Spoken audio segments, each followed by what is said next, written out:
Suatu sore di Jakarta, awal musim hujan, angin berhembus dengan sedikit rasa dingin, daun-daun di pinggir trotoar mulai layu. Aroma martabak manis yang baru matang seakan mengingatkan kita bahwa ada hal-hal yang selembut adonan, namun dengan panasnya hari, hal itu bisa segera luntur. Nama saya Anya, usia saya 28 tahun, dan saya adalah seorang manajer proyek di sebuah perusahaan multinasional di Jakarta. Pekerjaan saya penuh dengan tekanan.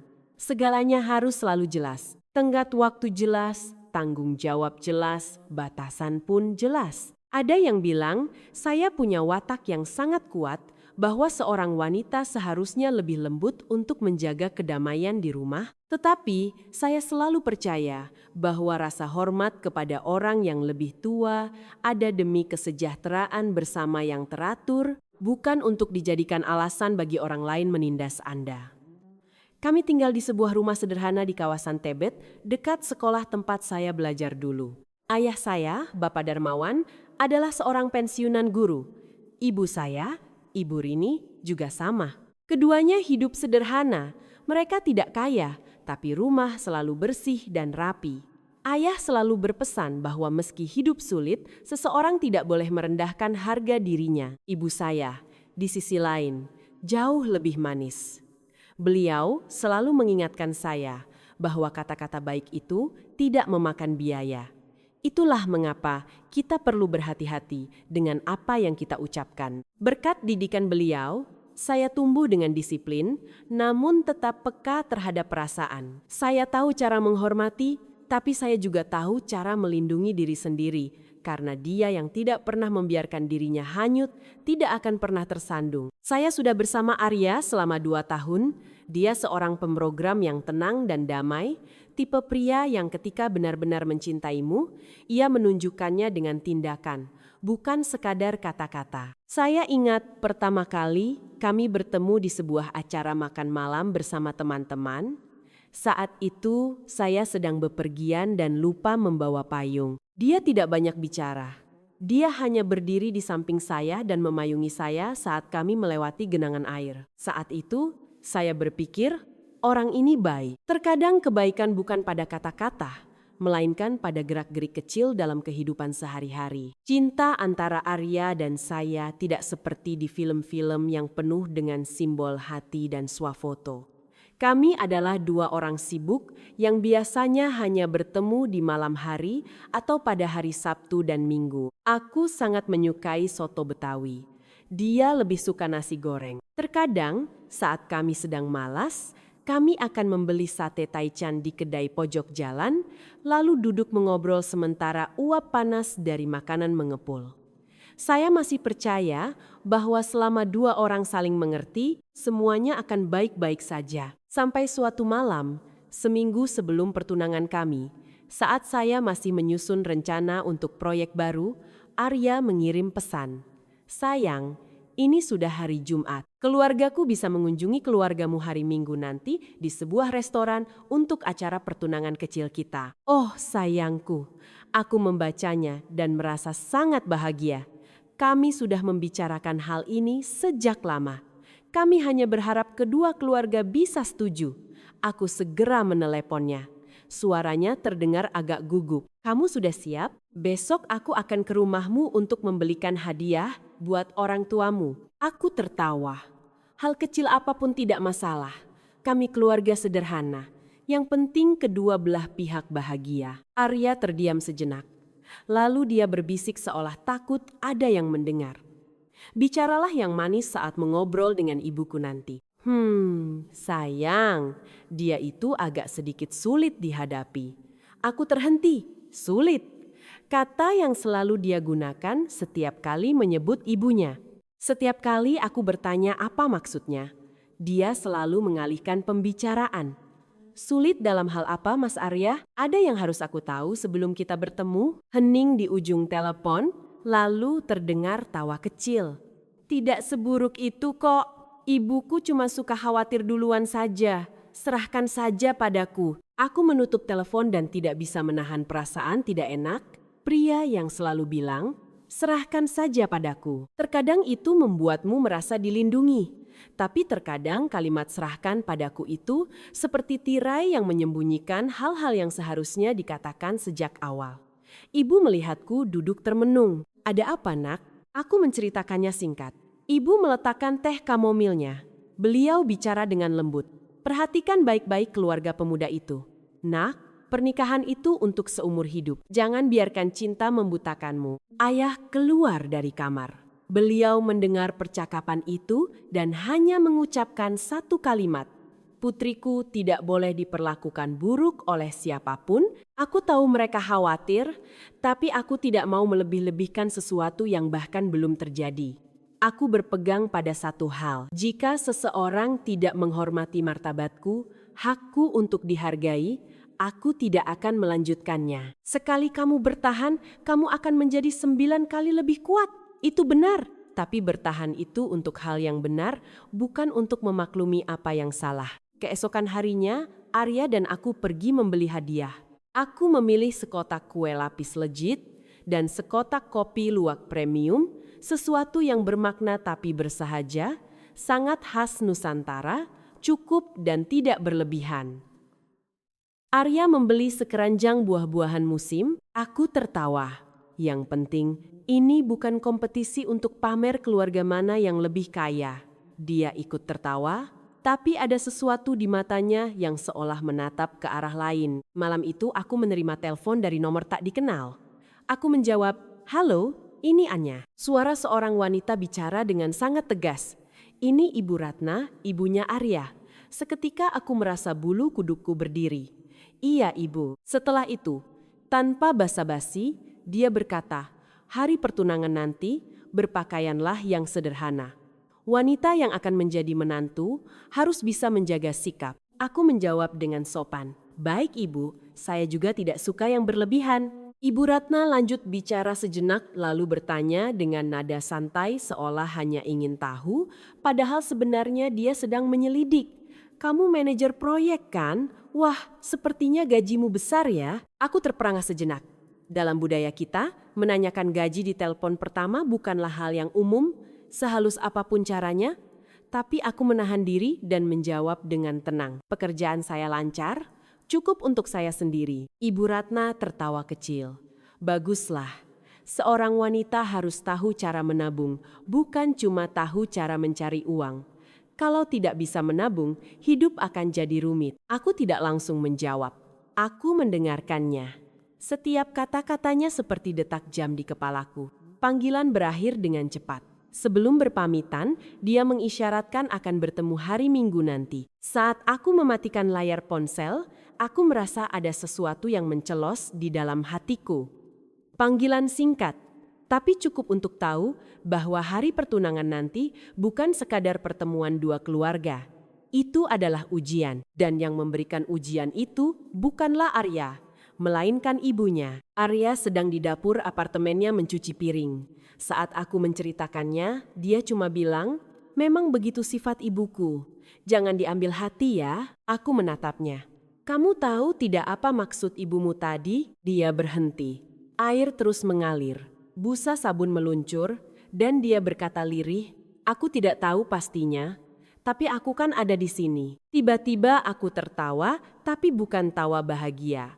"Kamu ada di sini, entah di sampingku atau di belakang ibumu." Malam itu aku pulang dan berbaring mendengarkan angin yang lewat di jendela Jakarta yang damai di awal musim hujan. Tapi bagiku, itu seperti laut tenang yang menyembunyikan arus kuat di bawahnya. Tiba-tiba aku ingat ucapan ayah, "Putriku tidak di sini untuk diperlakukan buruk oleh siapapun." Dan aku berjanji pada diriku sendiri, aku akan memasuki komitmen ini dengan rasa hormat, tapi juga dengan batasan yang sejelas peta. Siapapun yang melanggarnya, siapapun mereka, aku tidak akan mundur. Cintai dirimu sendiri, tapi belajarlah untuk tidak membiarkan dirimu diinjak-injak. Restoran itu berada di jalan terkenal di kawasan Menteng, tidak mewah tapi terawat dan suasananya berkelas. Minggu terakhir bulan itu. Matahari terasa hangat, tapi ada semilir angin yang menyejukkan. Ada ayah, ibu, dan aku. Aku membawa kotak kue dan kopi yang dibungkus rapi. Ibuku juga membawa satu toples sambal roa rumahan, buatan tangan sendiri. Ini dari hati katanya. Aku memakai gaun sederhana warna netral, tidak ketat, tidak terlalu mewah. Aku ingat apa yang dikatakan Ibu Ratna, aku memilih sesuatu yang bersahaja menurut kriteriaku sendiri, bukan untuk menyenangkan siapapun. Aku selalu percaya bahwa cara orang memandangmu tidak ditentukan oleh pakaianmu, melainkan oleh hati mereka. Ayah masuk lebih dulu, tegak, sepatunya mengkilap. Ibu berjalan di sampingnya, wajahnya agak gugup tapi tetap tersenyum. Melihat mereka, aku bergumam dalam hati. Hari ini aku tidak hanya akan bertemu keluarga calon suamiku, aku juga membawa martabat keluarga kami. Ruang VIP ada di lantai 1. Saat pelayan membuka pintu, aku melihat keluarga Arya sudah duduk. Ayahnya, Bapak Surya, ada di sana. Kurus, tangannya bersandar kuat di meja. Ibu Ratna duduk menghadap pintu seolah dia sendiri yang memilih posisi itu untuk mengawasi setiap orang yang masuk. Arya ada di samping ibunya. Kursi di sebelah Bapak Surya kosong. Ibu Ratna berdiri. Senyumnya tidak dingin, tapi juga tidak hangat. Beliau menyapa orang tuaku dengan formal. Kalian sudah sampai, silakan duduk. Ibuku tersenyum. Iya Bu, kami datang sedikit lebih awal untuk menghormati acara ini. Ayah mengangguk dan menyalami Bapak Surya. Apa kabar? Bapak Surya berdiri dengan cepat dan menjawab ramah dengan suara rendah. Kebaikan Bapak Surya adalah tipe orang yang tidak ingin cari masalah. Sekilas, dia tampak seperti bayangan di samping istrinya. Arya menarikkan kursi untukku. Dia menatapku dengan tatapan bingung. Aku mengangguk pelan, mencoba menyemangati diri sendiri. Saat itu, aku masih menyimpan sedikit harapan. Meski ibunya punya watak seperti itu, Arya pasti tahu cara bersikap. Pelayan membawakan menu.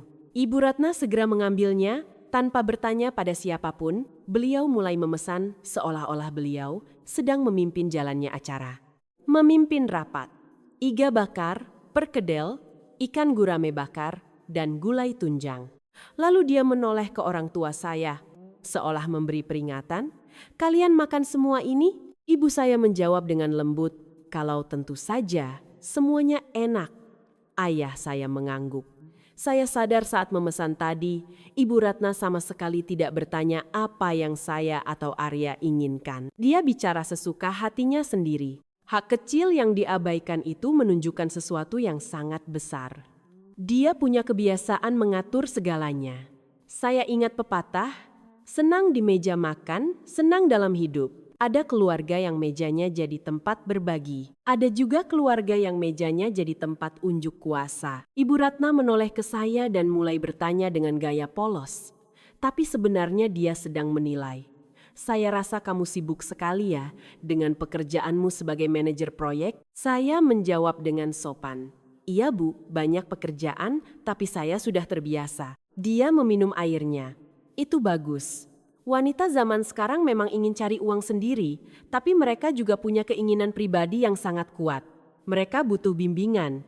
Saya merasakan kata keinginan pribadi itu seperti tusukan jarum kecil di kulit saya. Saya hanya tersenyum dan tidak langsung merespons. Ayah saya menatapnya langsung, tapi tetap diam. Ibu saya memegang gelas airnya. Jarinya mencengkeram pinggiran gelas itu dengan lembut, tapi matanya tetap tenang. Ibu Ratna melanjutkan, saya sudah bekerja sebagai pegawai negeri seumur hidup saya, dan saya melihat wanita yang cari uang sekarang terkadang lupa menghormati keluarga calon suaminya. Setiap rumah butuh disiplin. Apa kamu mengerti, Anya? Saya menjawab dengan tenang. Iya Bu, saya mengerti. Menurut saya, disiplin itu adalah rasa saling menghargai. Ibu Ratna menatap saya seolah sedang menimbang berat jawaban saya. Lalu dia tersenyum tipis. Baguslah, bagus. Seolah mengatakan kalau jawaban lain tidak akan dianggap benar. Saya mulai melihat aturan mainnya, tapi saya menahan diri. Saya tidak ingin menyusahkan orang tua saya di acara seperti ini. Kalau saya marah, keluarga kami akan dianggap tidak sopan. Saya tidak akan memberi mereka alasan itu. Makanan pun datang, iga bakarnya harum sekali, perkedelnya kuning keemasan, dan gulai tunjangnya panas serta beraroma. Dalam keadaan normal saya akan makan dengan gembira, tapi sekarang rasanya seperti sebuah tugas. Saya melayani ibu saya sambil terus memperhatikan. Arya hampir tidak bicara.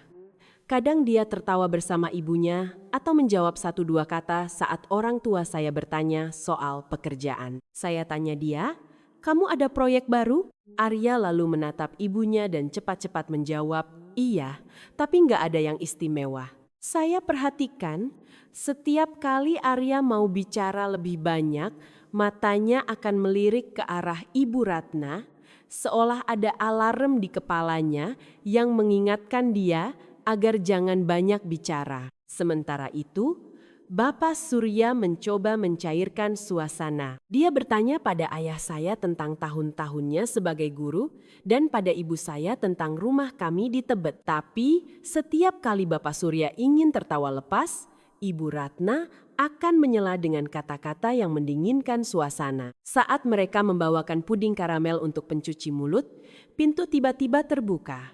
Seorang pria muda yang kurus masuk.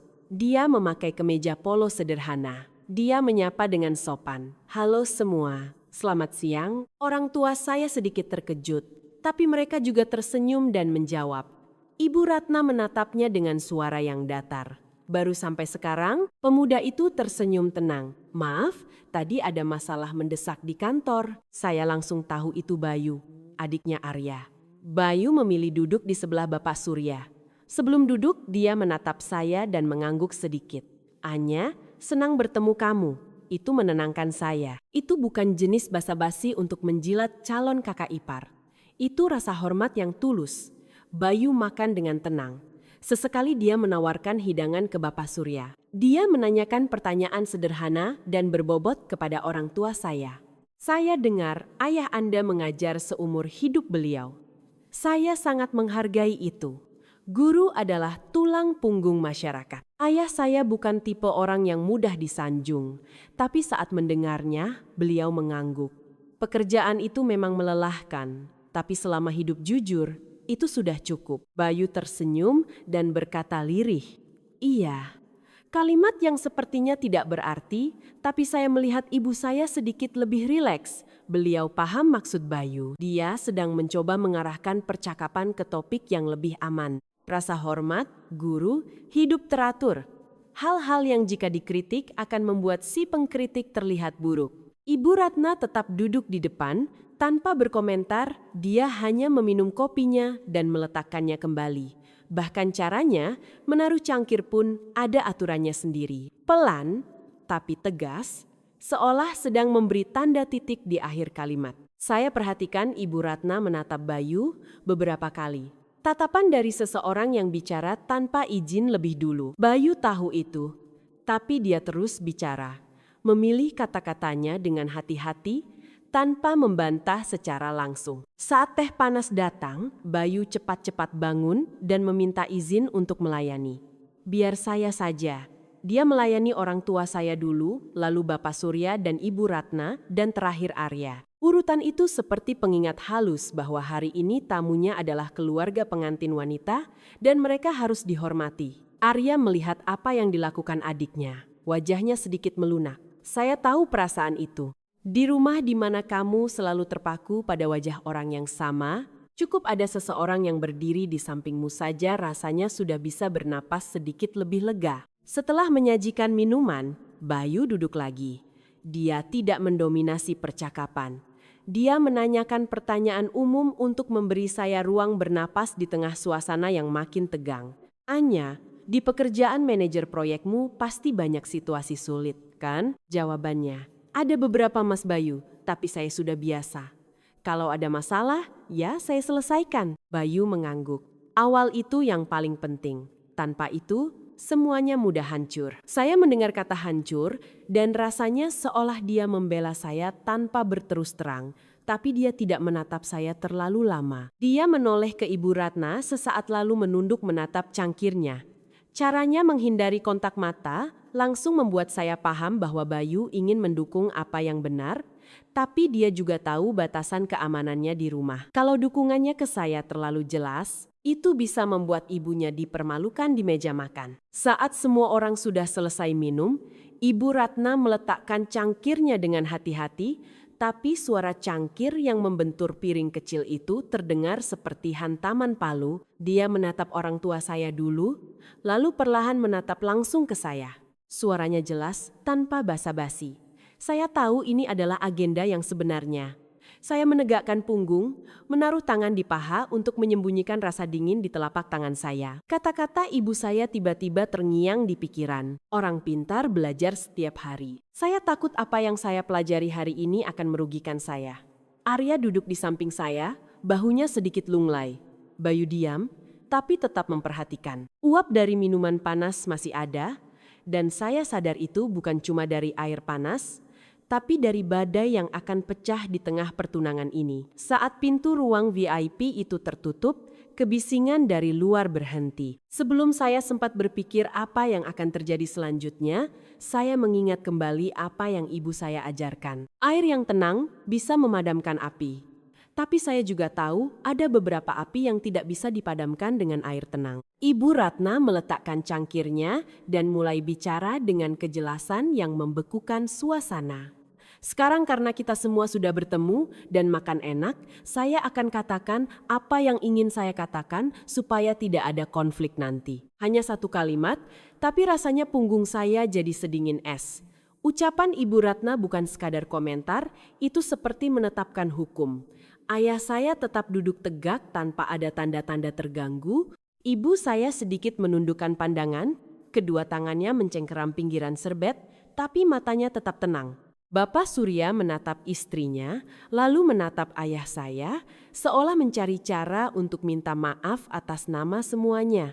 Tapi dia tidak bicara. Arya, di samping saya, terbatuk sedikit sebagai refleks untuk menghindar. Ibu Ratna melanjutkan, Anya bekerja untuk perusahaan multinasional. Dari yang saya tahu, gajinya tinggi. Wanita yang cari uang sekarang memang hebat, tapi banyak yang tidak tahu cara menabung. Mereka menghamburkan uang sesuka hati, dan saat mereka menikah dan punya anak, muncul penyesalan. Saya menjawab dengan sopan. Iya Bu, saya punya rencana pengeluaran, saya tidak buang-buang uang. Ibu Ratna mengangguk seperti penggaris pengukur. Tidak buang-buang uang itu bagus, tapi itu hanya bagus kalau kamu tahu segala sesuatu di dalam rumah butuh cara agar tetap aman. Saya menatapnya, tetap sopan. Memang seperti apa cara aman yang ibu inginkan? Saya bertanya bukan untuk menantang. Saya benci komunikasi yang tidak jelas. Ketidakjelasan memicu salah paham, dan salah paham memicu rasa bersalah. Saya tidak ingin membawa benih itu ke dalam pernikahan saya. Ibu Ratna meminum airnya dan mengatakan apa yang sudah dia siapkan. Mulai bulan depan, kamu akan berikan 70% gajimu kepada saya. Saya yang akan menyimpannya untuk masa depan kalian. Seolah udara di ruangan itu mendadak hilang, saya bisa mendengar detak jantung saya sendiri dengan jelas, tapi wajah saya tetap tenang.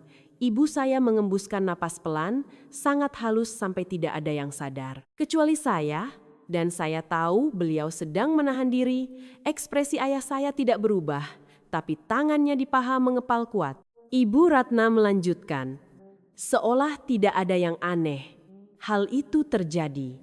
Aku tidak akan menghabiskan sepeser pun. Aku akan menyimpannya di bank atas namaku untuk membeli apartemen agar aku bisa memiliki anak. Saat kamu membutuhkannya, aku akan memberikan uang itu padamu.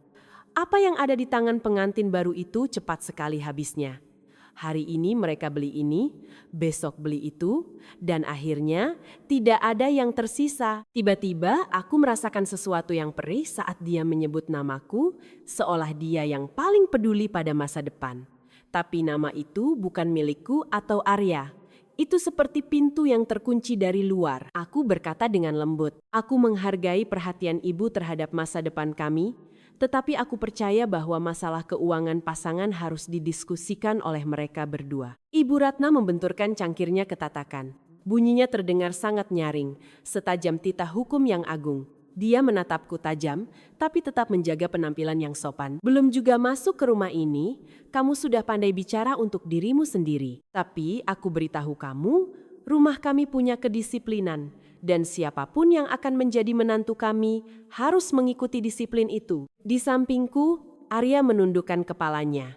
Wajahnya tampak semakin lesu. Aku berharap dia akan mengucapkan satu kalimat saja. Ibu, biarkan kami yang membicarakannya. Tapi dia tetap diam, seperti seseorang yang menunggu badai berlalu tanpa berani membuka jendela. Ibu Ratna menoleh ke arah orang tuaku dengan suara berwibawa, namun tetap tenang. Bapak dan Ibu Darmawan, Anda berdua adalah guru. Anda pasti mengerti bahwa seorang wanita perlu tahu cara mengurus rumah tangga, dan untuk mengurusnya dengan baik, Anda butuh orang yang tepat untuk mengelola uang. Ibuku mencoba tersenyum. Ya, masa depan memang mengkhawatirkan kita semua, tapi kedua orang muda ini perlu membicarakannya. Tiba-tiba, Ibu Ratna menyela. Suaranya lembut, namun sekeras baja. Jika tidak diajarkan sejak awal, hal itu tidak akan bisa diajarkan nanti. Aku mendengar kalimat itu dan sesuatu di dalam diriku terbakar. Mengajar sejak awal berarti sekarang juga, di meja ini. Aku paham bahwa ini bukan sekadar saran. Ini adalah pemasangan gelang pemantau padaku di depan orang tuaku. Aku menatap Arya. Dia terus menunduk. Dia tidak menatapku sama sekali. Seorang pria yang mencintai terkadang memberi kehangatan, tetapi ketika harus berdiri untuk membela orang yang dia cintai, kebaikannya bisa menjadi pedang buta yang melukainya. Bayu di sisi lain, memegang alat makannya, tapi tidak mengambil makanan apapun.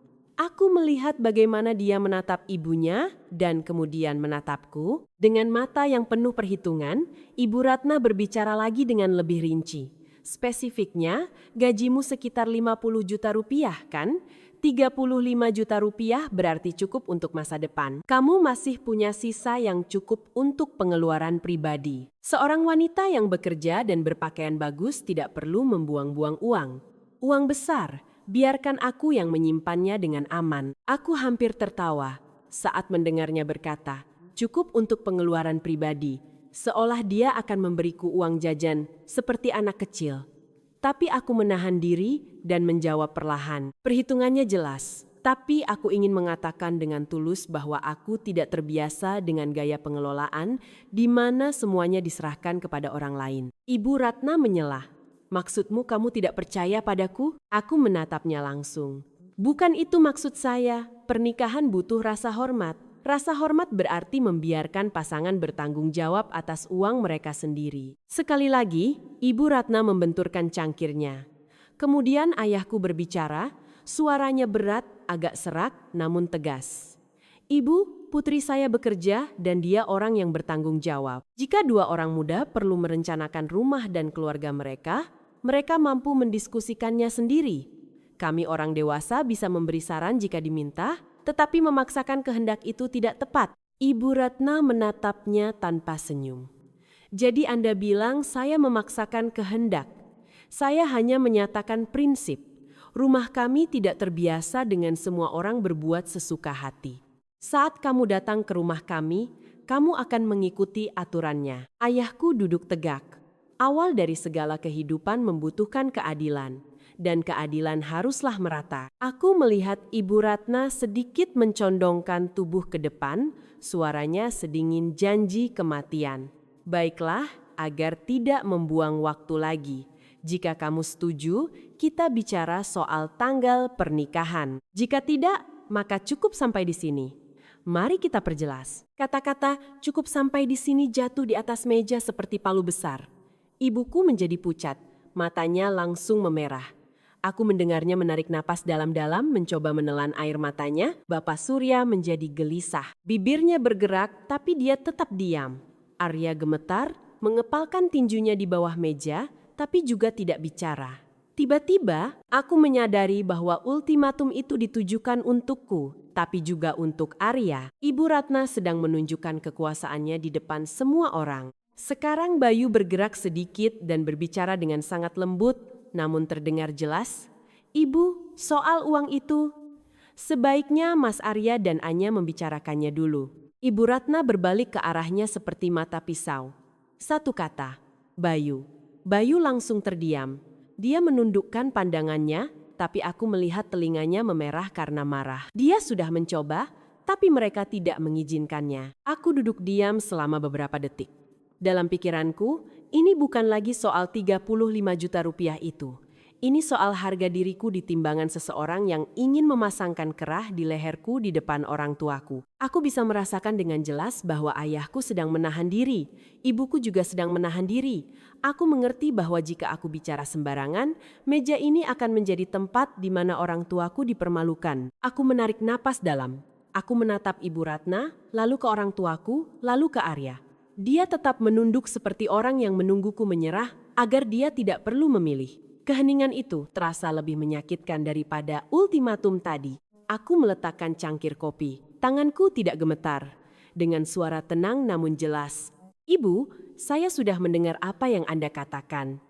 Aku berhenti sejenak agar semua orang mengerti bahwa aku tidak terintimidasi atau memohon. Di dalam hati, sebuah pepatah terus muncul sebagai pengingat. Siapa yang benar tidak perlu takut. Aku tidak tahu jalan mana yang akan kupilih setelah ini, tapi satu hal yang jelas bagiku. Aku tidak akan membiarkan mereka memperlakukanku seperti barang dagangan di hari pertunanganku sendiri. Saat aku mengucapkan apa yang akan kukatakan, ruangan itu menjadi sunyi senyap hingga tak ada yang berani bernapas.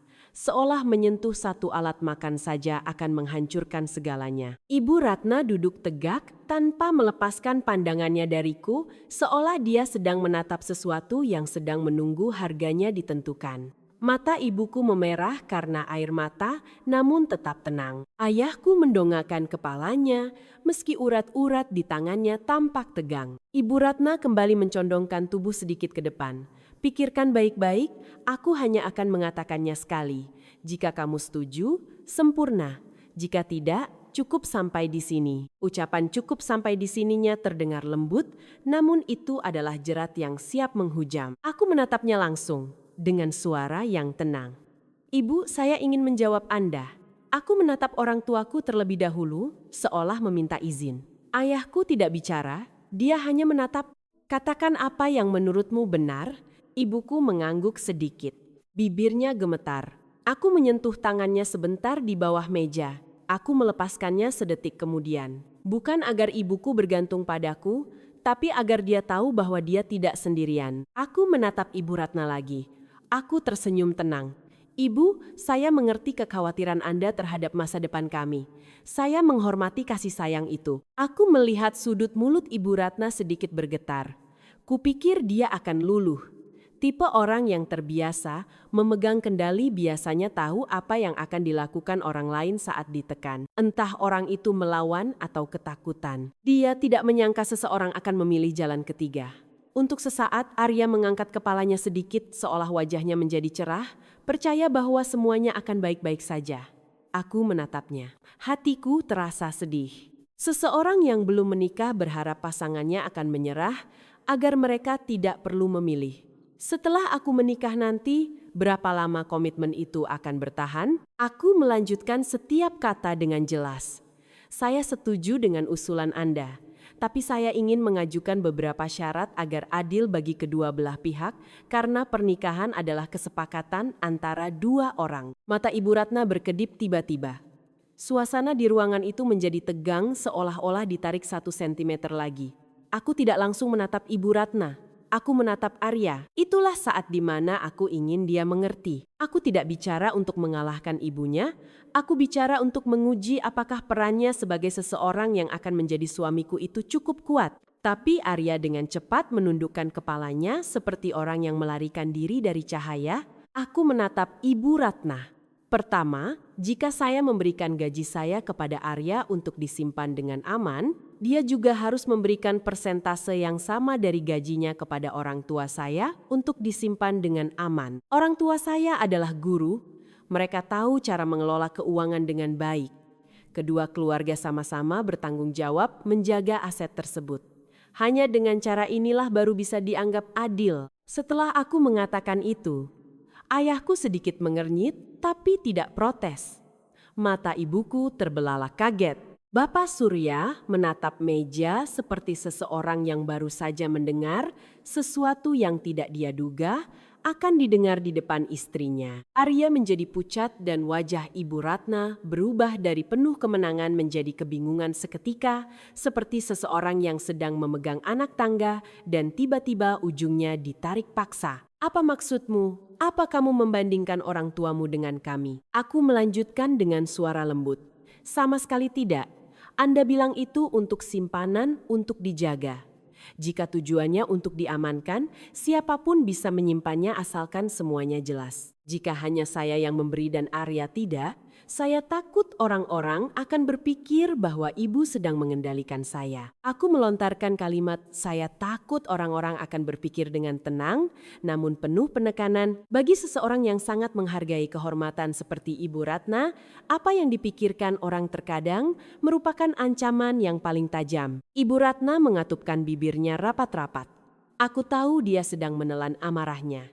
Aku lanjut bicara tanpa membiarkannya mengalihkan pembicaraan. Kedua, tugas rumah tangga akan dibagi rata antara mereka berdua, memasak, mencuci baju, bersih-bersih. Seorang wanita pekerja tidak bisa menanggung semuanya sendiri.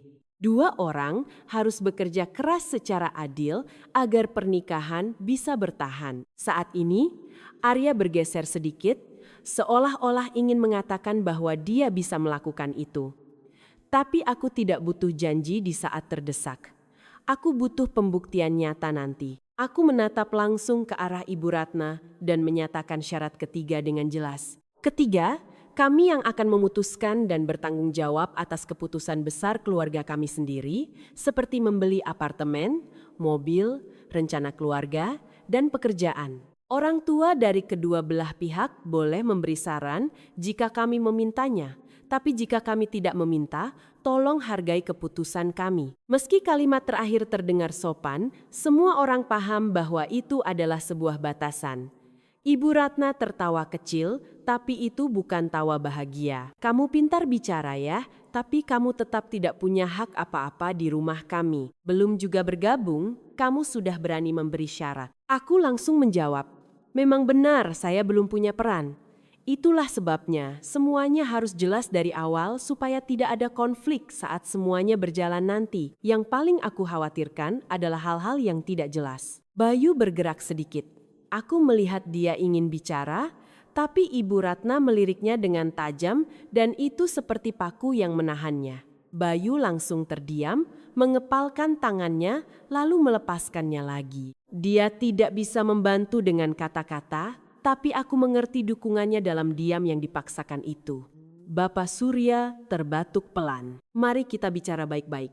Ibu Ratna menatapnya, tidak terlalu kasar, tapi tatapannya sedingin besi. Surya, diamlah, biarkan aku bicara. Bapak Surya menundukkan kepalanya lagi. Pada saat itu aku mengerti kenapa Arya menjadi seperti itu. Seorang anak laki-laki yang tumbuh di bawah atap seorang wanita yang selalu mengatur segalanya, belajarlah bahwa diam adalah keselamatan. Ibu Ratna menatapku lagi. Suaranya perlahan mendingin. Apa kamu tahu apa artinya menjadi seorang menantu? Artinya tahu cara bersikap, tahu cara mematuhi aturan orang tua. Suaraku tenang, tapi jelas. Ya, Ibu? Saya tahu artinya, tapi saya ingin memperjelas bahwa menantu itu diperlakukan dengan hormat. Pada saat itu, ibuku tidak lagi bisa menahan air matanya.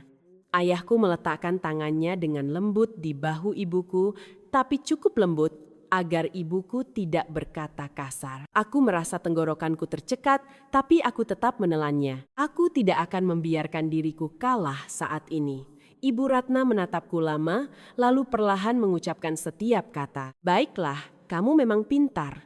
Tapi rumah kami bukan tempat yang cocok untuk menantu yang suka mendebat dengan logika. Jika kamu tidak mau mengikuti prinsip rumah kami, maka acara ini dibatalkan saja agar kita tidak membuang-buang waktu lagi. Aku mendengar kata batal lagi, tapi kali ini aku tidak takut. Aku melihat tujuan sebenarnya dari Ibu Ratna. Dia tidak butuh pernikahan untuk putranya. Dia butuh seseorang untuk masuk ke dunianya agar dia bisa terus mengendalikan segalanya. Aku menatap Arya untuk terakhir kalinya. Dia masih tidak mau menatapku. Bahunya membungkuk seolah dia berharap aku menyerah saja agar dia tidak perlu memilih. Saat itu aku memahami sebuah kenyataan pahit. Jika aku menyerah sekarang, aku akan menyerah selamanya sampai tidak ada lagi jati diriku yang tersisa yang bisa menatap dirinya sendiri di cermin. Aku tegakkan kepalaku, aku menatap langsung ke arah Ibu Ratna. Tetap tenang, namun tegas. Ibu, apa yang saya katakan sudah sangat jelas. Posisi saya juga jelas. Anda dan keluarga Anda yang akan memutuskan. Saya tidak memohon, saya tidak membantah, saya tidak menangis. Aku duduk tegak seperti seseorang yang akhirnya mencapai batasnya. Tidak ada orang lain yang bicara di ruangan itu. Dan saat itu, aku mengerti bahwa komitmen ini bukan lagi sebuah pertemuan, melainkan konfrontasi antara kekuasaan dan harga diri. Begitu aku selesai bicara, ruangan itu jatuh dalam keheningan yang menyesakkan, seperti benang yang ditarik kencang dan tidak tahu kapan akan putus. Ibu Ratna menatapku lama, menatap rambutku, bahuku, tanganku di tepi meja, seolah dia sedang mencari celah untuk masuk. Arya di sampingku menjadi pucat. Dia tidak menatapku ataupun ibunya. Dia menatap cangkir minuman, seperti seseorang yang melihat ke dalam jurang tanpa tahu kapan itu akan berakhir. Aku merasa sedikit kasihan, tapi itu adalah rasa kasihan dari seseorang yang merasa iba namun tidak bisa mengulurkan tangan. Bapak Surya bicara pelan, hampir seperti bicara pada diri sendiri. Mari kita pikirkan dulu. Ibu Ratna tidak menatapnya, dia hanya mengatupkan bibirnya sedikit. Pikirkan untuk apa? Supaya dia bisa mengajukan lebih banyak syarat saat pulang nanti? Sebutan dia yang digunakan Ibu Ratna sedikit mengejutkan ibuku. Aku melihatnya memegang dadanya seolah dia telah didorong di bagian yang sakit. Ayahku kemudian bicara, suaranya jernih, rendah, namun tegas. Ibu, Anda boleh tidak setuju, tapi Anda tidak punya hak untuk menghina. Putri saya bukan barang dagangan untuk ditawar-tawar. Dia juga bukan pelayan yang dibawa ke rumah Anda untuk dikendalikan, mulai dari gajinya sampai setiap tarikan napasnya. Saat itu Tuan Bor ruangan terhenti.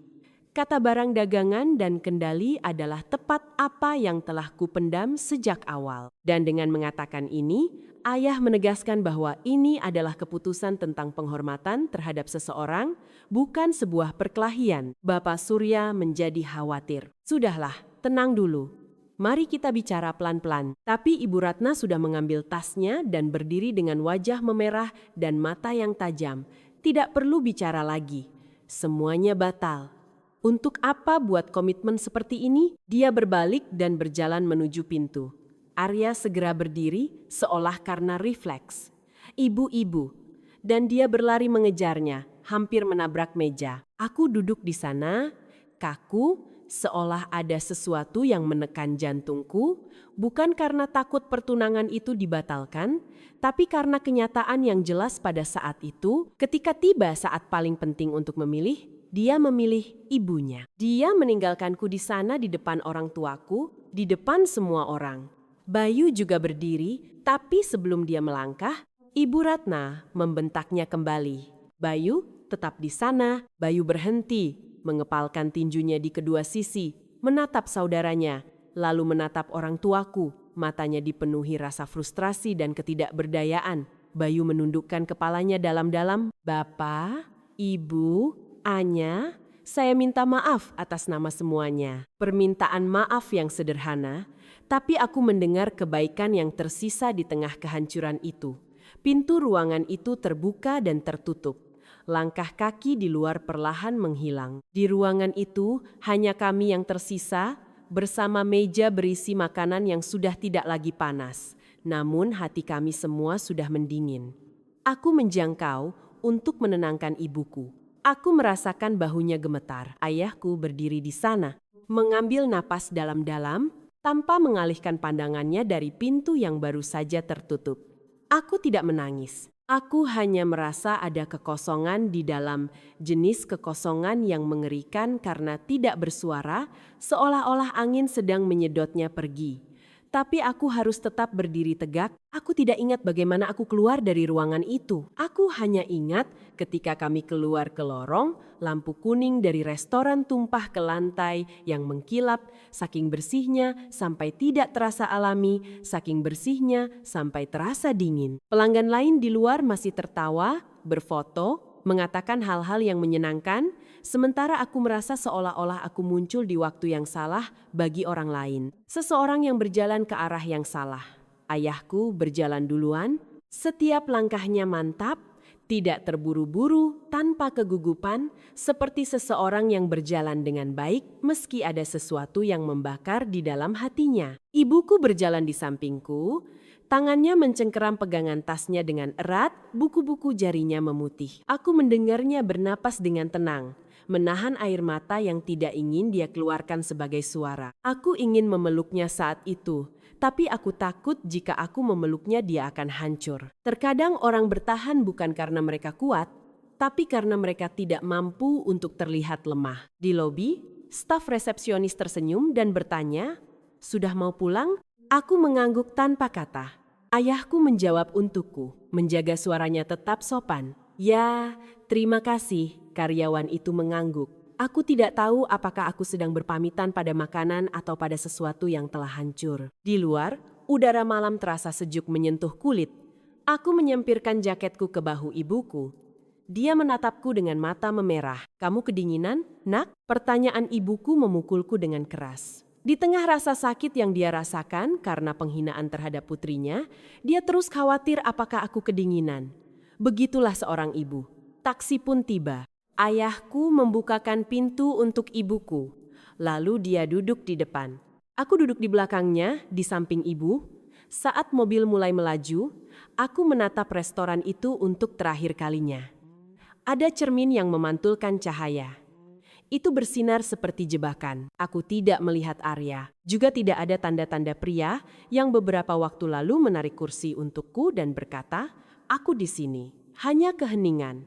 Dan keheningan itu lebih keras dari semua yang telah dikatakan. Tidak ada yang bicara di dalam taksi. Pendingin ruangan meniup tanpa henti. Roda berputar di atas aspal. Aku melihat keluar ke lampu-lampu kota Jakarta.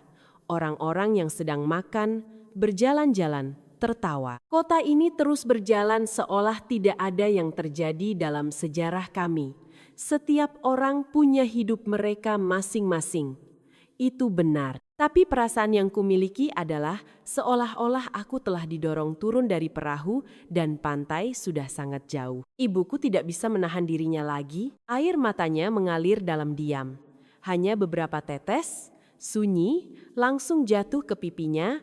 Aku memberinya sapu tangan. Dia mengambilnya dengan cepat, menyeka wajahnya, dan memalingkan muka seolah takut sopir taksi akan melihatnya. Begitulah orang tua. Bahkan dalam rasa sakit pun mereka tetap menjaga martabat mereka. Ayahku tetap diam di depanku. Di kaca spion mobil aku melihat matanya memerah, tetapi rahangnya mengeras. Seorang pria yang seumur hidupnya berdiri di depan kelas, kini duduk diam membatu di sana. Ayah tetap diam, bukan karena tidak ada yang ingin dikatakan, tapi karena jika beliau bicara, kata-katanya mungkin tidak pantas di depan putrinya. Aku bertanya-tanya. Jika aku menangis sekarang, apa yang akan mereka lakukan? Mungkin ibu akan memelukku, mungkin ayah akan marah. Tapi aku tidak menangis. Aku hanya merasa kosong di dalam, kekosongan yang mengerikan karena tidak bersuara seperti diisap habis oleh angin. Namun aku harus tetap tegak berdiri. Kami melintasi sebuah jembatan dengan barisan panjang lampu kuning. Tiba-tiba aku teringat. Lewat bayangan Arya saat dia mengejar ibunya tanpa menoleh ke belakang sedikit pun. Momen itu terus berputar-putar di ingatanku. Aku tidak menyalahkannya karena mengikuti ibunya demi rasa hormat. Hanya saja, rasanya sakit dia mengejarnya dan meninggalkanku di sana seperti orang asing. Ibu memanggilku dengan lembut. Aku menatapnya, beliau pun menatapku. Suaranya gemetar. "Kamu tidak apa-apa?" Mulutku ingin bilang, "Aku tidak apa-apa," tapi tenggorokanku tercekat. Yang bisa aku jawab hanyalah, "Aku di sini, Bu." Ibu menggenggam tanganku. Tangannya terasa dingin. Aku menghangatkannya untuk beliau. "Calon mertuamu hanya membuatmu takut, tapi sebenarnya dia takut kamu akan kelaparan." Aku menatap ibu dan mencoba tersenyum. "Bu, hal tersulit dalam hidup adalah mempersulit diri sendiri. Aku tidak akan melakukan itu." Tiba-tiba, ayah angkat bicara dari depan, suaranya berat dan pelan, tanpa menoleh, matanya lurus ke depan. Beliau bicara seperti sebuah pengingat. "Kamu tidak salah." Aku mendengar 3 kata itu dan mataku langsung kaku. Ayah melanjutkan dengan nada suara yang sama. Kamu mengatakan hal yang benar. Kamu sudah menetapkan batasan. Semuanya akan baik-baik saja. Jangan menahan diri hanya karena takut akan apa yang orang lain katakan. Jika kamu menyerah sekali saja, mereka akan berpikir mereka bisa mematahkanmu lagi. Aku meremas tangan ibu erat-erat. Aku tahu ayah sangat marah, tapi beliau menahan diri agar malam ini tidak menjadi malam yang penuh tuduhan bagiku. Aku melihat keluar, lampu merah yang lama menghentikan kami, dan tiba-tiba aku paham bahwa dukungan sejati bukanlah janji aku ada di sini, melainkan kata-kata kamu tidak salah dari orang tua. Saat kami tiba di Tebet, ayah membayar taksi dan berpesan kepada sopirnya agar berhati-hati. Ibu membawaku naik ke atas. Setiap langkah di tangga semen tua itu berbunyi plak-plak. Saat pintu rumah dibuka, aroma sabun pembersih lantai dan nasi dari hari sebelumnya menyambutku, begitu akrab hingga aku hampir lemas. Ada tempat-tempat di mana kamu langsung merasa aman begitu melangkah masuk. Ibu pergi ke dapur untuk memanaskan air. Tangannya masih gemetar. Ayah langsung menuju ruang ibadah, menyalakan lampu, dan berdiri di sana cukup lama. Aku duduk di kursi sambil menatap sepatuku. Masih bersih di luar, tapi kotor di dalam. Aku memikirkan kotak kue dan kopi yang dibungkus rapi, semua barang yang kami bawa dengan sepenuh hati, dan di detik-detik terakhir malah menjadi properti dalam pertunjukan kekuasaan. Ponselku berbunyi, sebuah pesan dari Arya. Hanya 4 kata, kamu sudah sampai rumah. Aku menatap layar dengan tangan bertumpu di atasnya, tapi aku tidak bisa mengetik. Aku tidak tahu bagaimana harus menjawab kalau aku sudah sampai. Tapi di dalam hati sebenarnya aku belum benar-benar sampai. Bahwa aku masih mencintainya, tapi aku takut. Hari ini, di hari dia mengejar ibunya, apalagi yang akan terjadi besok? Aku menekan layar, lalu meletakkan ponsel dengan posisi terbalik. Ayah keluar dari ruang ibadah dan menatapku. Tidurlah lebih awal malam ini, pikirkan lagi besok. Aku mengangguk. Ibu membawakan segelas air panas dan meletakkannya di depanku. Minumlah, nak, untuk menghangatkan tubuhmu. Aku mengambil gelas itu, uapnya naik dan mataku terasa kaku. Tidak, aku menangis sejadi-jadinya. Aku hanya merasakan sebuah pepatah berputar di pikiranku. Dalam hidup, hal yang paling harus ditakuti bukanlah kemiskinan, melainkan pasangan yang buruk. Malam di Jakarta, sunyi, namun di dalam ada luka yang terbuka, luka yang bernama keheningan. Keesokan harinya aku berada di Jakarta. Hujannya tidak cukup untuk membuatmu basah kuyup, hanya cukup untuk membuat hatimu sejuk. Aku bangun pagi-pagi dan menyiapkan seduhan jahe dan madu hangat untuk ibu. Kemudian aku duduk bekerja. Seperti biasa, proyek terus berjalan, surel terus masuk, hidup terus menuntut waktu dan usahaku. Seolah tidak terjadi apa-apa semalam. Kecuali denyut yang terus-menerus di dada, berita itu menyebar seperti api di kawasan kami di Tebet. Seorang tetangga ibu bertanya di depan pintu, bagaimana rencana pertunangannya, Bu Rini?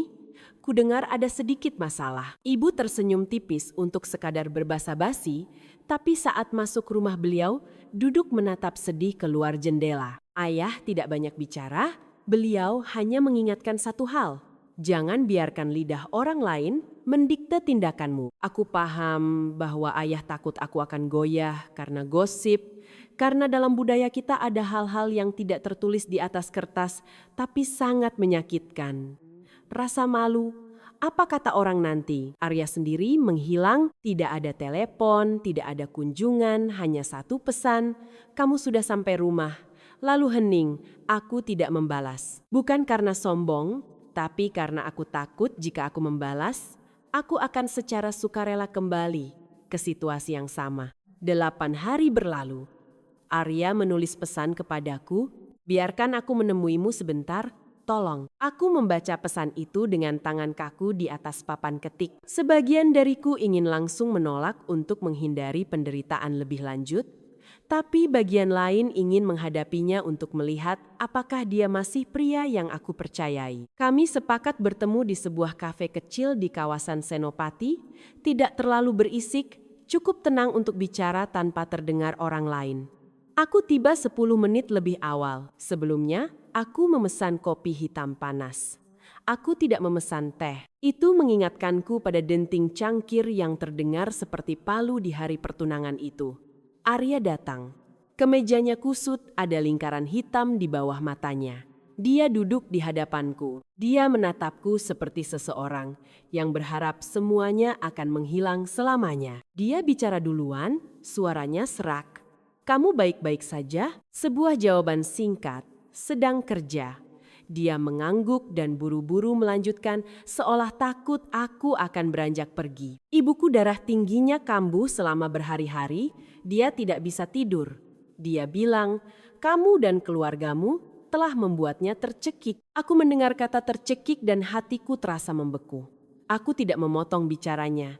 Aku membiarkannya selesai karena orang akan terlihat lebih jelas jati dirinya saat mereka merasa benar. Arya menundukkan kepala, tangannya bertautan. Aku tahu ibuku sangat keras, tapi bisakah kamu mengalah sedikit saja agar dia tenang, meski hanya untuk beberapa bulan, dan nanti kita akan atasi pelan-pelan? Aku menatapnya dan bertanya perlahan, "Apa maksudmu dengan mengalah?" Dia ragu-ragu. "Uang, berikan pada ibuku. Dia tidak bermaksud buruk, dia hanya ingin jaminan. Dia hanya ingin menguji hatimu." Menguji hatimu. Dua kata itu seperti air es yang disiramkan ke leherku. Tiba-tiba aku tertawa, tapi bukan tawa bahagia. "Katakan sekali lagi, ibumu menguji hatiku dengan memberikan harga mati dan menghina orang tuaku?" Dia terkejut dan cepat-cepat menjelaskan. "Tidak, aku tidak bilang dia benar. Hanya saja aku benar-benar takut dia jatuh sakit." Aku benar-benar meletakkan cangkir kopiku. Aku menatap matanya dalam-dalam. "Mas Arya, dengarkan aku baik-baik. Kamu tidak bisa membangun rasa hormat di atas kendali. Jika aku menyerah hari ini, aku akan menyerah besok juga. Dan lusa, kamu akan menjanjikan penyakit ibumu lagi sebagai alasan. Saat kita punya anak nanti, kapan ini akan berakhir?" Arya menegang, matanya memerah. Aku juga menderita. Aku terjepit di antara ibuku dan kamu. Aku tidak merendahkan suaraku, tapi aku bicara pelan agar dia bisa mendengar setiap kata. "Tidak, kamu tidak terjepit di antara ibumu dan aku. Kamu terjepit antara menjadi dewasa atau tetap menjadi anak mami yang takut pada ibunya meski sudah dewasa, tapi tetap membiarkan dia memutuskan untukmu apa yang baik bagimu. Menikahlah dengannya kalau begitu." Arya terdiam. Kali ini bukan keheningan seseorang yang menghindari masalah, tapi keheningan seseorang yang telah dipukul tepat di titik sakitnya. Aku mengambil sebuah amplop tipis dari tasku dan meletakkannya di meja. Arya menatapnya seolah dia sedang melihat sesuatu yang asing. "Apa ini?" "Jadwal untuk konseling pranikah dengan Dr. Hana, seorang psikolog spesialis terapi keluarga." Arya mengernyitkan dahi. "Psikolog?" Aku mengangguk. "Ya, masalah yang kita hadapi bukan soal gaji itu. Masalahnya adalah kamu belum melepaskan ikatan psikologis yang membelenggumu dengan ibumu. Aku memberimu kesempatan." Setiap kata yang kuucapkan sejelas tanda di peta. "Sabtu jam 9 pagi. Ikutlah denganku. Jika kamu tidak datang, atau jika kamu datang, tapi masih percaya bahwa perempuan harus mengalah agar semuanya baik-baik saja, maka semuanya berakhir. Aku tidak akan berdebat lagi. Semuanya berakhir." Arya menatapku lama sekali. Untuk pertama kalinya, aku melihatnya benar-benar bingung, seperti seseorang yang berdiri di depan sebuah pintu. Jika dia masuk, dia harus berubah. Jika dia tidak masuk, dia akan kehilangan segalanya. Saat itu ponselku berbunyi, sebuah pesan dari Bayu. "Anya, kamu melakukan hal yang benar. Aku tidak bisa bicara banyak, tapi kamu benar." Aku membacanya dan tidak membalas. Aku hanya merasa seperti sebuah batu kecil telah jatuh tepat di hatiku. Bahkan di dalam rumah itu, ada seseorang yang memahami mana yang benar dan salah. Aku menatap langsung ke arah Arya lagi. "Jangan memintaku untuk menyerah. Mintalah keberanian pada dirimu sendiri." Pada hari Sabtu jam 9 pagi, aku sudah berada di depan gedung klinik di kawasan Sudirman. Hari itu sudah cerah, tapi tidak panas. Aku tiba 50 menit lebih awal, bukan karena gugup, tapi karena aku ingin menghadapi ini secara aktif. Aku duduk di ruang tunggu, punggung tegak, tangan di atas tas. Aku tidak melihat ponselku, aku hanya menatap pintu. Pepatah, kejujuran butuh keberanian. Tiba-tiba muncul di benakku. Pintu kaca terbuka. Arya masuk mengenakan kemeja biru. Rambutnya disisir rapi, tapi lingkaran hitam di bawah matanya masih terlihat jelas. Dia melihatku. Dia berhenti sebentar. Kemudian dia mendekat, suaranya pelan. Aku di sini. Aku mengangguk. Ya, itu saja. Aku tidak memujinya. Aku tidak ingin dia berpikir kedatangannya adalah sebuah bantuan. Itu adalah tanggung jawab paling mendasar dari seseorang yang ingin melangkah ke jenjang pernikahan. Arya duduk di sampingku. Aku mendengar dia menghela napas panjang. Aku harus berbohong pada ibuku. Aku bilang aku mau menemui klien. Kalau dia tahu, dia pasti akan membuat keributan. Aku menatapnya. Kamu sudah melangkah sejauh ini. Hadapi sisanya. Arya tidak menjawab. Tapi jakunya bergerak seolah dia sedang menelan ludah dengan susah payah. Resepsionis memanggil kami masuk. Ruang konsultasinya cerah, dengan sofa, buku-buku di rak, dan beberapa tanaman kecil. Dr. Hana berusia pertengahan 40 tahunan. Suaranya tenang dan tatapannya tajam, namun tidak mengintimidasi. Dia mempersilakan kami duduk dan berbicara dengan jelas sejak awal. Hari ini kita tidak mencari siapa yang benar dan siapa yang salah. Kita mencari mekanisme yang menghubungkan kalian dan apakah kalian ingin memperbaikinya? Arya sedikit menundukkan kepalanya. Aku duduk tegak tapi tanpa ketegangan. Dokter bertanya, siapa di antara kalian yang ingin datang ke sini? Aku menjawab singkat. Aku yang menyarankannya. Arya berbicara kemudian seolah-olah dia takut dokter akan mengira dia dipaksa. Tapi aku juga ingin datang. Aku tidak mau kehilangan Anya. Dokter mengangguk, bagus. Si laki-laki dulu. Kenapa sulit sekali bagimu untuk menentang ibumu? Arya terdiam beberapa detik dan kemudian berbicara dengan suara serak seperti sebuah pengakuan. Aku takut. Dokter tidak terburu-buru bertanya takut akan apa. Dia terdiam sejenak untuk membiarkan Arya menemukan jalannya sendiri. Napas Arya memburu. Aku takut ibuku jatuh sakit, takut dia menangis, takut dia bilang aku anak durhaka. Dia pernah mengancam akan menyakiti dirinya sendiri supaya aku bahagia. Mendengar itu dadaku sesak. Bukan karena kasihan, tapi karena aku mengerti. Dalam pikiran Arya, membantah ibunya sama saja dengan membunuhnya. Sebuah jebakan psikologis yang sungguh berbahaya. Dokter condong ke depan dengan lembut. Kamu sudah melihat sendiri bahwa ini adalah bentuk kontrol emosional. Ibumu menggunakan penyakit, air mata, atau tuduhan tidak tahu berterima kasih untuk memaksamu. Tapi kenyataannya, kamu selalu memilih arah yang sama. Arya terkejut, matanya memerah. Tapi ibuku bukan orang jahat, dia cuma khawatir. Dokter mengangguk. Saya rasa ibumu menyayangimu, tapi kasih sayang yang menyimpang bisa terus menyakiti orang lain. Pertanyaannya, apakah kamu mau hidup dalam ketakutan itu seumur hidupmu? Tangan Arya mengepal. Aku melihat tangannya. Buku-buku jarinya memutih. Aku tidak ikut campur. Ini jalan yang harus dia lalui sendiri. Dokter menatapku. Anya, apa yang tidak bisa kamu terima? Aku berbicara dengan jelas, tanpa menceritakan kembali semua yang terjadi. Aku hanya menyampaikan intinya. Aku tidak bisa menerima kontrol atas nama kekhawatiran masa depan, dan aku tidak bisa menerima fakta bahwa kamu hanya diam saja saat harga diri orang tuaku direndahkan. Dokter mengangguk. Kamu sedang menetapkan batasan. Aku menjawab, ya, batasan untuk rasa hormat satu sama lain. Dokter menatap kembali ke arah Arya. Kamu dengar apa yang dia katakan? Bagaimana perasaanmu? Suara Arya serak. Aku merasa seperti seorang pengecut. Aku melihat bahwa ini bukan bertujuan untuk memancing simpati. Itu adalah pengakuan yang menyakitkan. Dokter tidak mematahkan semangatnya. Kamu bukan pengecut, kamu sedang belajar untuk merasa takut.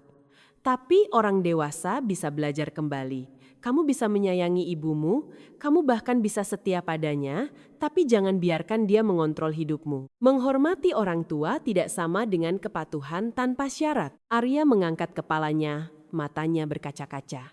Bagaimana caranya? Dokter memberinya 3 langkah nyata. Pertama, kenali saat ibumu menggunakan penyakit, tangisan, atau tuduhan tidak tahu berterima kasih untuk memaksamu. Kedua, jawablah dengan singkat, hormat, tapi tegas. Ketiga, jika dia terus memaksa, akhiri telepon atau pergi dari situasi tersebut. Itu bukan tindakan tidak sopan, itu adalah menetapkan batasan. Dokter menatap langsung ke arah Arya. Sekarang, praktikkan. Misalkan ibumu meminta Anya menyerahkan uangnya. Arya menggigit bibir, gemetar sejenak, lalu berbicara perlahan. Ibu, aku tahu ibu khawatir, tapi kami akan mengelola uang keluarga kami sendiri. Kalau ibu tidak menghormati keputusan kami, aku minta kita akhiri dulu pembicaraan ini. Setelah mengatakan itu, dia bernapas berat seperti orang yang baru saja lari jarak jauh. Aku tidak memujinya. Aku hanya menatapnya, dan untuk pertama kalinya, setelah sekian lama, aku melihat secercah tekad di matanya. Kecil, tapi nyata. Saat sesi konseling berakhir, hampir 1 jam kemudian, kami keluar ke lorong. Arya berbicara pelan, aku merasa segalanya mulai jelas. Aku menjawab, saat kamu menyebutkan sesuatu sesuai kenyataannya, kamu akan tahu jalannya. Arya mengangguk. Dia menunduk menatap sepatunya. Aku akan mencoba, bukan untuk menyenangkan ibuku, tapi supaya aku tidak kehilangan arah, dan supaya aku tidak menyakitimu. Aku mendengar kalimat itu. Di dalam hati, aku masih belum siap untuk percaya sepenuhnya, tapi aku tahu ada sesuatu yang berubah. Arya tidak lagi memintaku untuk mengalah. Dia mulai menghadapi ketakutannya sendiri. Dan terkadang, cukup bagi seseorang untuk memiliki keberanian menghadapi rasa takutnya sendiri. Simpul itu mulai melonggar. 3 hari setelah konseling, Arya mengirimiku foto kamar barunya. Tidak besar, sekitar 10 meter persegi dengan dinding bercat putih dan jendela yang menghadap ke teras kecil dengan bunga kertas. Di sudut sempit, ada tempat tidur, meja tua di sampingnya, dan kompor listrik di rak. Melihatnya, aku langsung berpikir, kelihatannya seperti kamar mahasiswa di asrama kos-kosan. Arya menjawab, aku merasa seperti mereka telah melonggarkan pakaianku yang tadinya terlalu sempit. Aku tidak banyak memuji, hanya bertanya, sewa, listrik, apa kamu sudah punya rencana? Dia langsung menjawab, aku sudah punya lembar kerja anggaran. Aku punya jumlah tetap yang tidak akan kusentuh. Aku membaca itu dan aku merasa sedikit lebih lega. Saat seseorang berbicara tentang lembar kerja, artinya mereka mulai hidup menggunakan logika, bukan cuma emosi. Hari saat Arya pindah dengan barang-barangnya, aku tidak pergi membantu. Bukan karena aku tega, tapi karena aku sudah menegaskan kalau aku tidak mau menjadi sistem pendukung barunya. Aku cuma mengirim pesan padanya. Kalau butuh bantuan, beritahu aku. Jangan malu. Dia mengirimiku emoji mengangguk, lalu 1 baris lagi, aku akan melakukannya sendiri. Malam itu dia melakukan panggilan video denganku. Layar menunjukkan kekacauan. Tas-tas terbuka, pakaian berantakan, selimut yang masih kacau. Berdiri di tengah ruangan, rambutnya acak-acakan, dia tersenyum lelah. Aku tidak tahu harus mulai dari mana. Aku tidak menceramahinya. Aku berbicara seperti seorang manajer proyek yang membagi tugas. Mulailah dari yang kecil. Rapikan pakaian, buang sampah, bersihkan lantai, selangkah demi selangkah. Dia bertanya padaku, gampang diucapkan ya? Aku menjawab, mudah atau sulit, yang penting kamu melakukannya.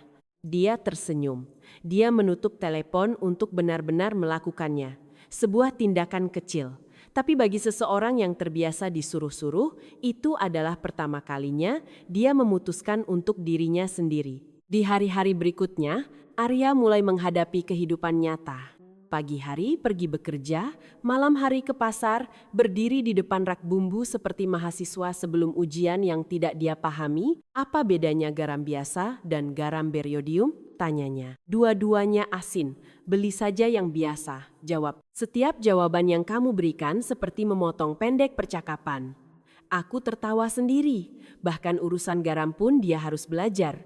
Kecerdasan pun dimulai. Suatu malam dia menghanguskan telur, apinya terlalu besar, pinggirannya jadi hitam. Dia mengirimiku foto dengan pesan. Kelihatannya seperti bulan yang dihantam asteroid. Aku tidak menertawakannya, aku hanya menulis, kecilkan apinya. Butuh kesabaran, jawabnya.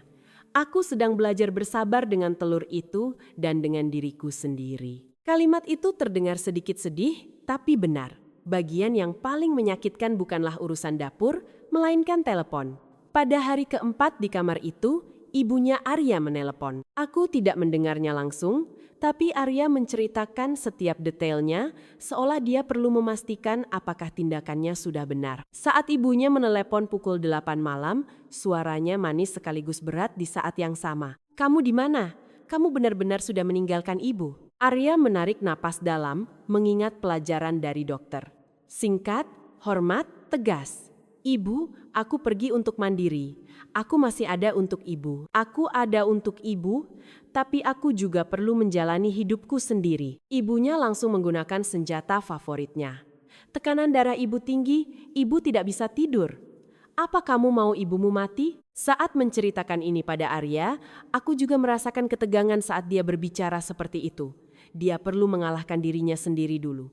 Arya bercerita padaku kalau tangannya gemetar saat mendengar kalimat itu. Tenggorokannya tercekat, tapi dia tetap berbicara. "Ibu, kalau ibu sakit, temui dokter.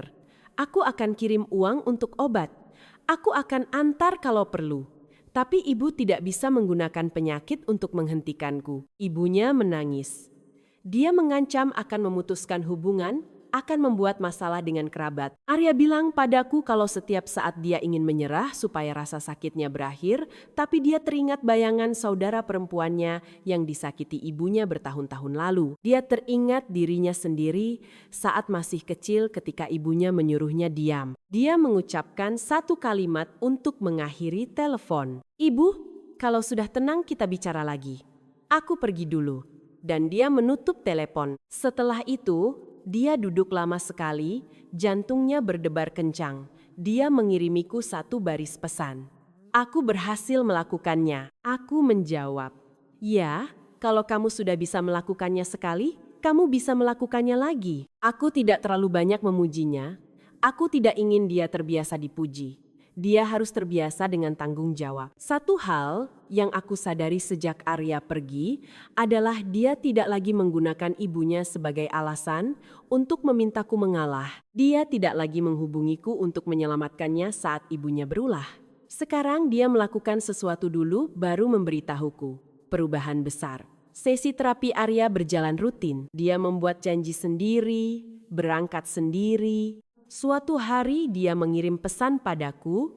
Dokter memintaku menuliskan kalimat-kalimat yang biasa digunakan ibuku untuk mengendalikan aku dan menuliskan cara yang tepat untuk meresponsnya. Aku membacanya dan membatin, itu latihan yang tepat untuk orang dewasa. Simpul batin tidak terlepas begitu saja dalam sebuah konfrontasi. Simpul itu melonggar sedikit demi sedikit, perlahan-lahan dari luar. Gosip terus berlanjut. Suatu hari, saat aku pulang kerja, seorang kenalan ibuku di tikungan bertanya, "Bagaimana pernikahannya, Anya?" Katanya, "Ada masalah ya?" Aku hanya tersenyum. "Mulai lagi deh, aku tidak mau meladeni. Gosip hanya menguras energi." Ayahku pernah bilang, "Jangan jelaskan apapun kepada orang yang tidak menjalani hidup." Di minggu kedua, Arya mulai menyebut-nyebut kakaknya, Laras, yang sudah lama menjauh dan tidak dia ajak bicara selama bertahun-tahun. Ini bukan lagi sekadar gosip. Ini adalah luka yang tersembunyi di balik bertahun-tahun keheningan. Aku berpikir, ya, kalau saja dulu ada orang di pihaknya, mungkin dia tidak akan pergi. Aku membaca itu, hatiku rasanya perih. Aku paham rasa sakit yang dia rasakan, rasa sakit untuk kakaknya, tapi aku juga paham bahwa dia melihat dirinya sendiri dalam cerita kakaknya dan takut sejarah akan terulang kembali. Tapi sekarang, aku bisa menjadi sosok Laras di bab selanjutnya.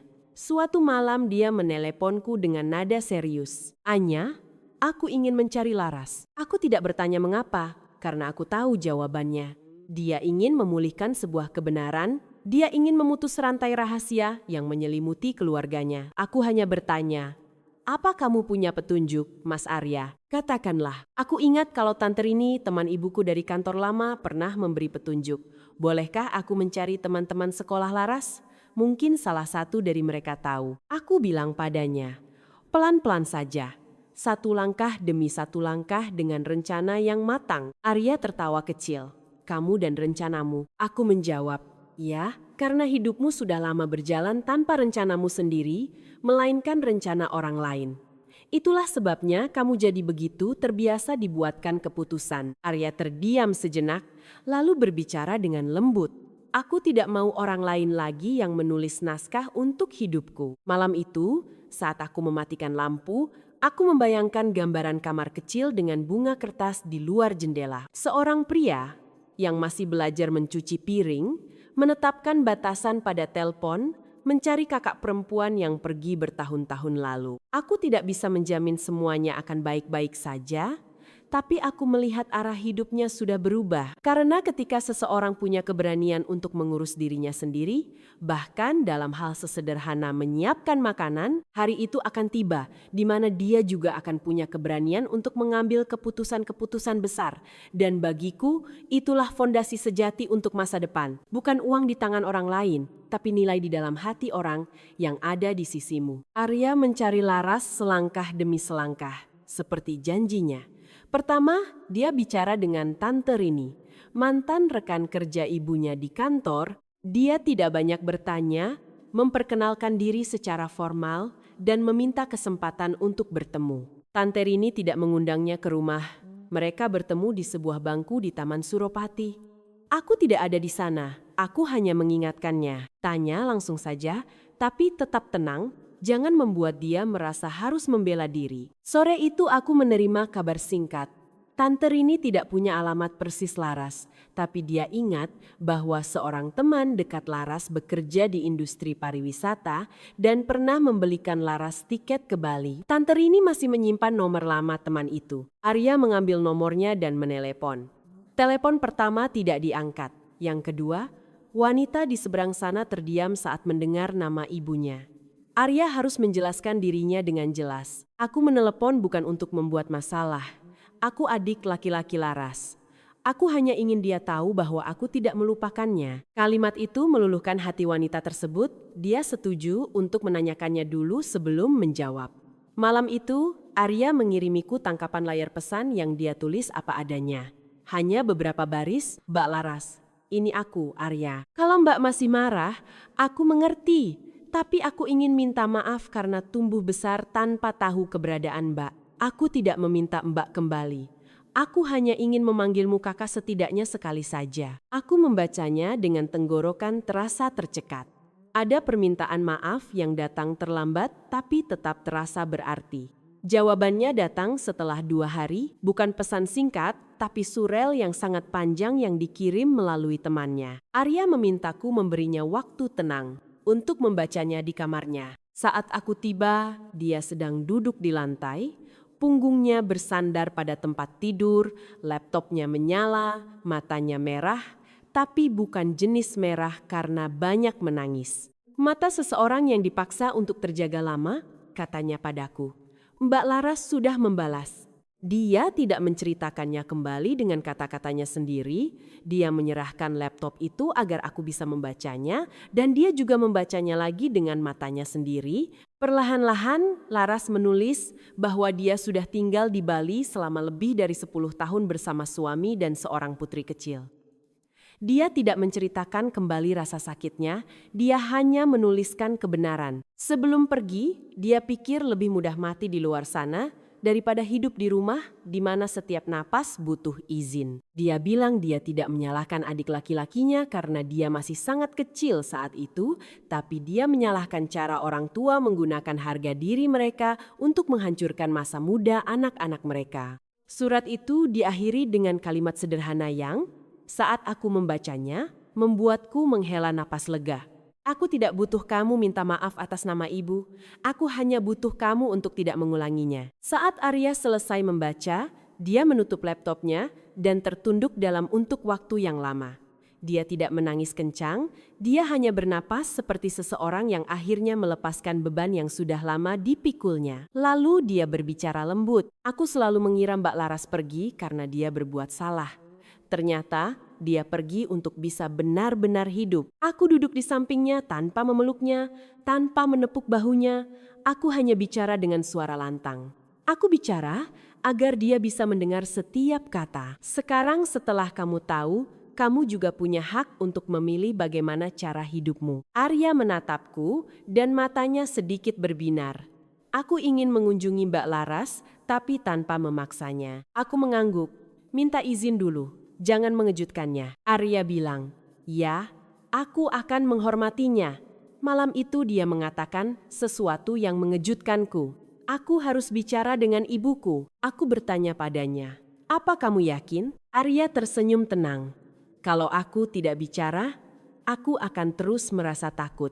Dan kalau aku takut, aku akan mengecewakanmu juga.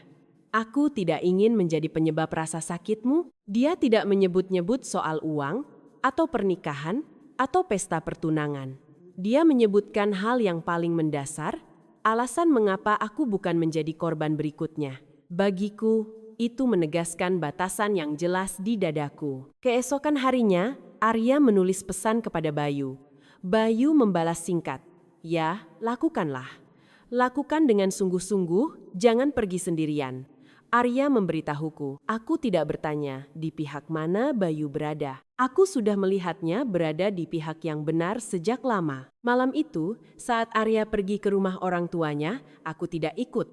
Aku tetap di rumah kami, tapi ponsel selalu ada di tanganku. Bukan untuk mencampuri, tapi untuk menawarkan panduan jika dibutuhkan. Sudah hampir jam 10 malam saat Arya menelepon. Suaranya terdengar lelah tapi tegas. Aku sudah melakukannya. Dia memberitahuku bahwa kali ini dia tidak memulai dengan ibunya.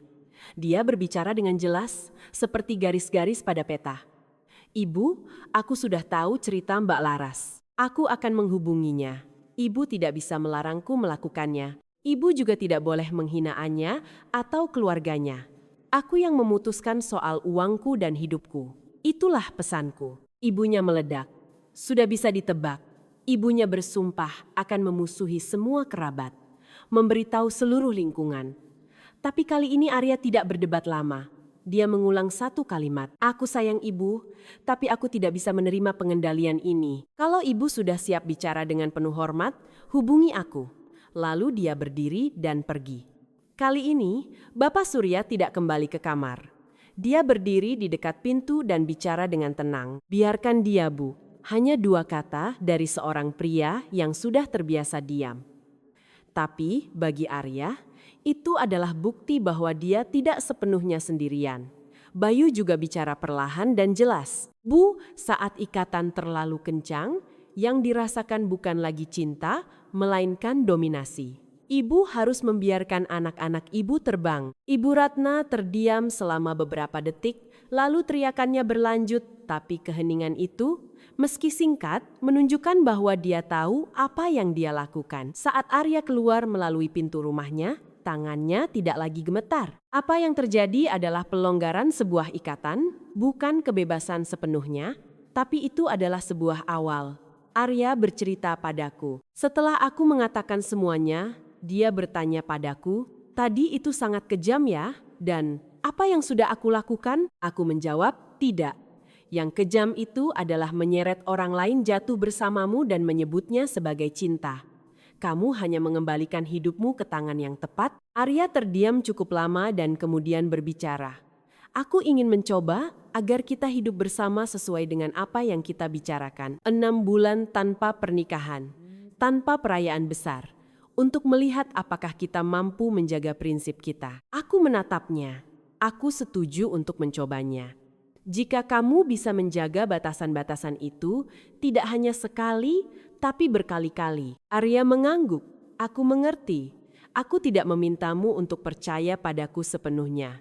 Aku akan membuktikannya dengan perbuatan. Aku keluar dari kamarnya dan turun ke bawah.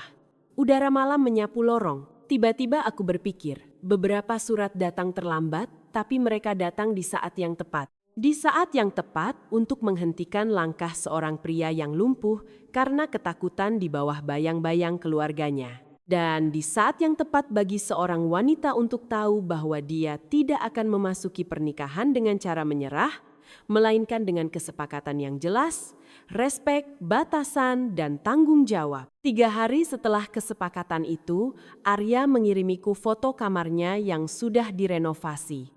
Lebih bersih, pakaian tertata rapi, selimut terlipat cantik, dan ada tanaman kecil di ambang jendela. Setelah itu, suatu hari dia berkata padaku, "Anya, aku ingin mengundang ayah dan ibumu untuk makan malam sederhana di kamarku. Ini bukan pertemuan besar. Aku hanya ingin mereka melihatku sebagai sosok yang benar-benar berubah, bukan sekadar bayangan yang selama ini mereka dengar." Aku menyampaikannya pada orang tuaku. "Ibuku masih merasa sedikit cemas. Mungkin dia cuma mau menyenangkanmu saja," katanya. Ayah menatapku sejenak lalu berujar, "Mari kita lihat apa yang dia lakukan, bukan apa yang dia katakan." Orang tuaku akhirnya setuju.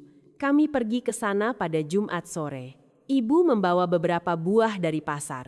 Arya sudah berdiri di depan pintu untuk menyambut kami dengan sopan. "Ibu bapak," dia menyapa mereka dengan sangat alami, tanpa dibuat-buat. Masakannya tidak sempurna, kuahnya agak sedikit asin, potongan ayamnya juga tidak rata, tapi nilainya adalah dia mengerjakan semuanya sendiri tanpa melemparkan tugas itu padaku. Aku tidak tahu harus berkata apa, dia duduk tanpa menunggu untuk dilayani. Dia memasak sendiri, menyajikan sendiri, dan membereskannya sendiri. Kemudian ayah menatapnya sejenak dan berkata, "Kamu sudah berubah. Itulah yang terpenting." Arya membungkuk dalam-dalam. "Saya minta maaf atas luka yang saya akibatkan di restoran waktu itu. Mulai sekarang, jika ada yang tidak menghormati bapak dan ibu, saya yang akan berdiri membela kalian." Mata ibuku mulai berkaca-kaca. Aku tahu tidak mudah bagi ibu untuk langsung percaya begitu saja. Tapi dia melihat sesuatu yang jarang terlihat. Seorang pria yang meminta maaf tanpa mencari-cari alasan. Saat perayaan keagamaan semakin dekat, sebuah paket datang dari Bali. Arya mengambilnya, membukanya perlahan, dan di dalamnya ada 2 pasang sarung tangan berwarna cerah, satu untuknya, satu untukku. Tanpa kata-kata yang muluk, hanya sebuah kartu kecil bertuliskan, "Agar tangan dan hati kalian tidak merasa dingin," Arya mengambil paket itu dan mendekapnya di dada, menangis dalam diam. Kali ini bukan tangisan kegagalan, melainkan tangisan dari luka yang mulai mengering. Pada malam perayaan, Arya dan aku berjalan menyusuri Jalan Sudirman, kota penuh dengan lampu dan keramaian orang. Mereka tertawa, mereka bernyanyi, mereka makan dan minum. Aroma lampu dan makanan menyatu di udara. Tepat saat kembang api meledak di langit, Arya berhenti dan berbalik ke arahku. Aku tidak tahu, dia sempat ingin berlutut, namun kemudian berdiri tegak, menatapku dengan tatapan mata yang berbeda. Kini, matanya memancarkan pilihannya sendiri. "Anya, aku tidak menjanjikan hidup tanpa badai, tapi aku janji mulai sekarang aku tidak akan membiarkan siapapun menggunakan cinta, penyakit, atau kehormatan untuk menghancurkanmu. Aku akan menjadi suami dalam arti yang sesungguhnya, menjadi pelindung di tengah badai, bukan orang yang justru mendorongmu ke dalam badai itu." Dia menyerahkan sebuah cincin kecil yang sederhana padaku. "Maukah kamu menjalani hidup bersamaku seperti ini? Sesuai dengan yang kita bicarakan, dengan respek, dengan batasan, dan dengan tanggung jawab." Aku menatap kembang api lalu menatapnya. Aku mengangguk, bukan karena aku merasa telah mengalahkan siapapun, tapi karena aku melihat batasan yang dia bangun dengan tangannya sendiri dalam hidup ini. Cinta sejati bukan berarti satu orang selalu ada untuk memastikan semuanya baik-baik saja, tapi tentang kedua orang yang berdiri bersama untuk satu sama lain saat kebenaran mulai dilanggar. Terima kasih telah mendengarkan.